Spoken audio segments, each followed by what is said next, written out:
Hey, welcome back to the channel. There's a secret hiding in plain sight, right at the heart of the US-Canada trade war. Washington just unleashed one of the broadest tariff packages in decades, hitting nearly every major Canadian export: steel, aluminum, autos, even pharmaceuticals. But there's one thing it didn't dare touch: oil from Alberta. Trump's been quite clear that the U.S. must eliminate the trade deficit with Canada, given that most of this trade surplus is in oil and gas. How do you propose eliminating the trade deficit without impacting oil and gas? Well, it's a little bit cheeky. It's very but cheeky. I have told the secretary I could always sell 2 million barrels of oil to someone else other than the United States. It sounds like a small exception, but it reveals something much deeper: America's most uncomfortable truth. For all the talk about energy independence, the U.S. still runs on Canadian oil, and not just a little. In April 2025, the White House imposed 25% tariffs on industrial goods, but oil and gas, just 10%, a suspiciously gentle number from an administration that prides itself on toughness. Alberta Premier Danielle Smith called it painful but manageable, a phrase that might sound diplomatic, but it hints at a much bigger reality. The United States can't afford to anger the province that powers its economy. Every day, over 4 million barrels of crude cross the border. That's 62% of all oil imported into the U.S., the highest level ever recorded. And it's not just volume, it's chemistry. With the clock ticking on negotiations, how exposed is Canadian oil and gas if a deal is not reached by that August 1st deadline? It seems not very exposed because it's the one thing the US hasn't really put any tariffs on so far. I think they recognize they need our oil and gas to provide energy security for their country, and that if they tried to put a tariff on it, they'd still have to buy it. It would just mean higher consumer prices. Most American refineries, especially in the Midwest and Gulf Coast, are built specifically to process Alberta's heavy crude. They can't easily replace it with lighter oil from Texas. So if Washington ever tried to raise tariffs or disrupt that flow, experts say U.S. gas prices could soar 30 to 70 cents per gallon in just days. Inflation would spike, voters would panic, and the America First trade war could backfire overnight.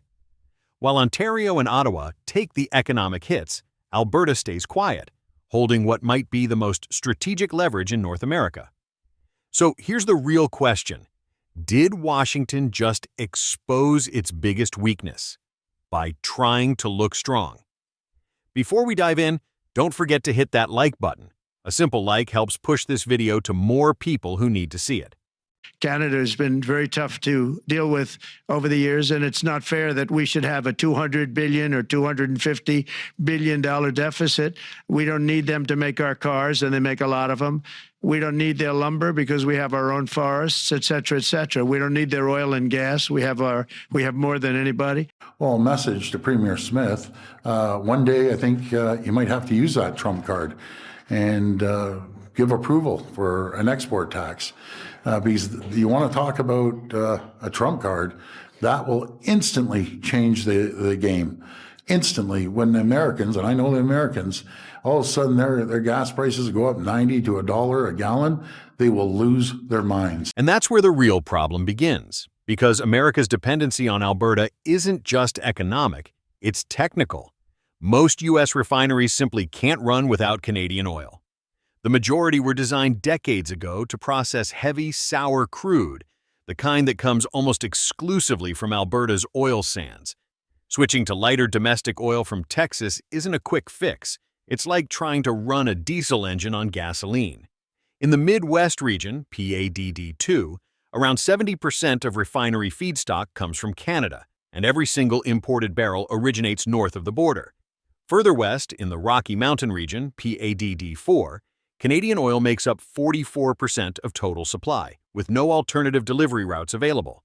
Over the years, U.S. refiners have poured billions of dollars into upgrading their plants to handle this type of oil. Dense, high sulfur, and difficult to refine, but highly efficient once processed. Reversing that system would take not just money, but decades of reconstruction. Some estimates suggest it could cost hundreds of billions of dollars to fully re-engineer the entire network for lighter U.S. crude.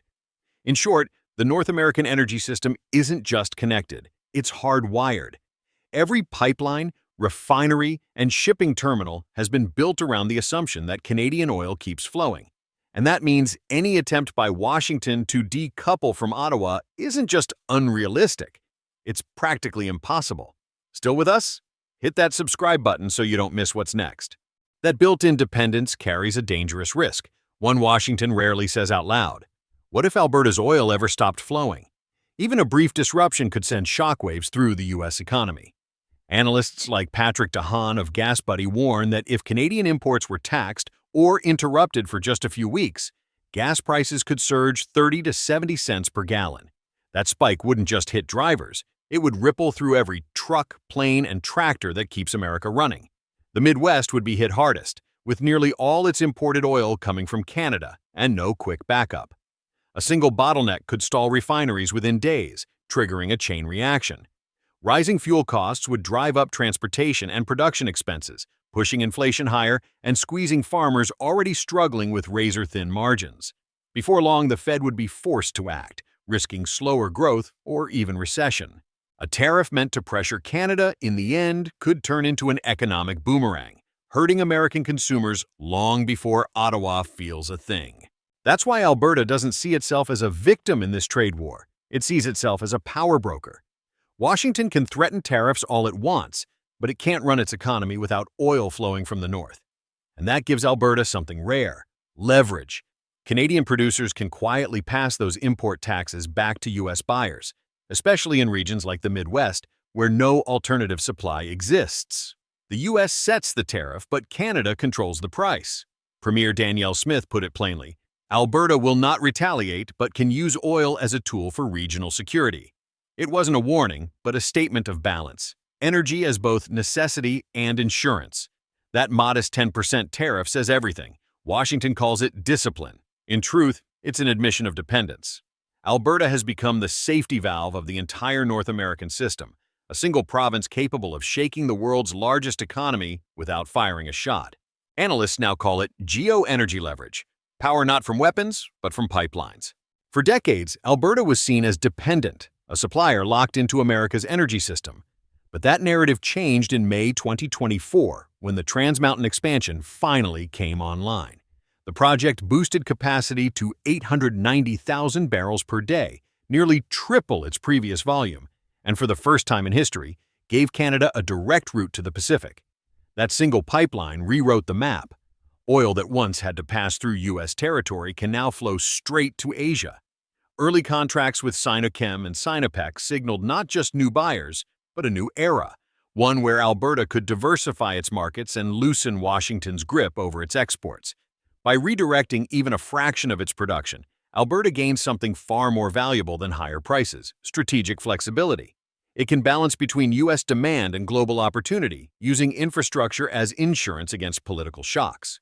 With this new route, Alberta's oil is no longer a symbol of dependence. It's a global option, and one that could redefine Canada's role in the world's energy landscape. As Trump's tariffs hit industries across Canada, Alberta quietly became the country's defensive card, reshaping the balance of power with Washington. While other provinces struggled, Alberta's oil kept the U.S. economy running. Today, Canada supplies over 60% of America's imported oil and nearly all of its natural gas, an integration so deep that neither side can cut it without hurting itself. The cross-border flow is now the lifeblood of both economies. That's why even in its toughest trade policies, Washington still carves out energy exemptions, a quiet acknowledgement of its limits. And while U.S. leaders talk about energy independence, the numbers say otherwise. America has never relied more on Alberta.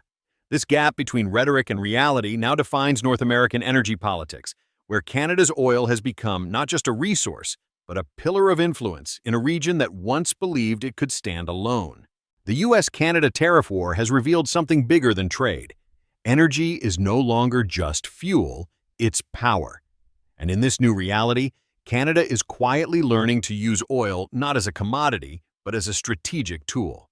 While Washington builds tariff walls, Ottawa and Alberta are building energy corridors, from British Columbia's Pacific coast to the markets of East Asia. The more the U.S. turns inward, the more Canada connects outward. Alberta now stands between American demand and Asian ambition. If that balance keeps shifting, the U.S. could lose its dominance over North American energy security, For the first time in decades, Canada holds something irreplaceable: control over the resource that keeps both economies alive. So the question isn't about oil anymore, it's about power. In a world defined by tariffs and rivalry, who truly holds control? The one building walls or the one keeping the energy flowing?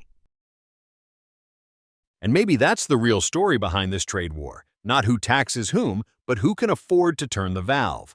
Alberta's rise isn't loud or dramatic, but it's changing the entire map of global influence, one barrel at a time. What do you think? Are we witnessing the birth of a new kind of energy diplomacy, where quiet reliability beats political force? Thanks for sticking around. If you found this valuable, like and subscribe to support more content like this.